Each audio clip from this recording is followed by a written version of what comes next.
महिलामा पिसाबको संक्रमण पुरुषभन्दा नेचुरली धेरै हुन्छ किनकि पिसाब निस्किने जुन बाटो युरेथ्रा भन्छ जसलाई त्यो चाहिँ पुरुषभन्दा सानो लेन्थको हुन्छ र अरू चाहिँ योनि र पिसाब फेर्ने ठाउँ अनि दिशा गर्ने ठाउँ चाहिँ धेरै नजिक भएको हुनाले क्रस कन्टामिनेसन जस्तै कीटाणुहरू यताको उता उताको यता भएर चाहिँ पिसाबमा इन्फेक्सन हुने समस्या चाहिँ धेरै महिलामा देखिन्छ। अब कारणहरू बुझ्नु पर्दाखेरि चाहिँ लाइफस्टाइल जसको अलि मिलाउनु पर्ने हुन्छ, जस्तै दिशा पिसाब गर्दा पुस्ने तरिका मिलेन भने इन्फेक्सन बढ्न सक्छ, या लगाएको कपडा हरेक दिन चेन्ज गरेन भने या सरसफाइमा ध्यान पुरा छैन भने पनि पिसाबमा इन्फेक्सन हुन सक्ने एउटा कारण हो। अर्को मल्टिपल सेक्सुअल पार्टनर्स जस्तै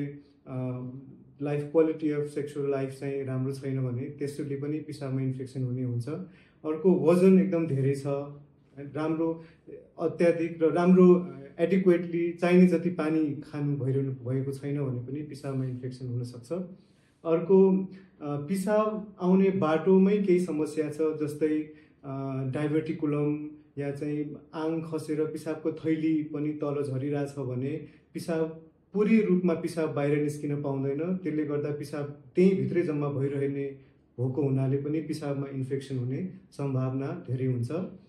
अरू भन्दा के गरी ढुङ्गा छ भित्र, हैन, यो पिसाबको थैलीभित्र ढुङ्गा छ, त्यो कारणले पनि पिसाबमा इन्फेक्सन हुन्छ। या पिसाब आउने बाटोमा चाहिँ साँगुरिएको छ जस्तै युरेथ्रल स्ट्रिक्चर भन्छ, त्यो कारणले पनि पिसाब भित्रै रहिरहने हुन्छ र त्यसले गर्दा पनि कीटाणुहरू उम्रिने टाइम पाउँछ र त्यसले पिसाबमा इन्फेक्सन हुन सक्ने हुन्छ।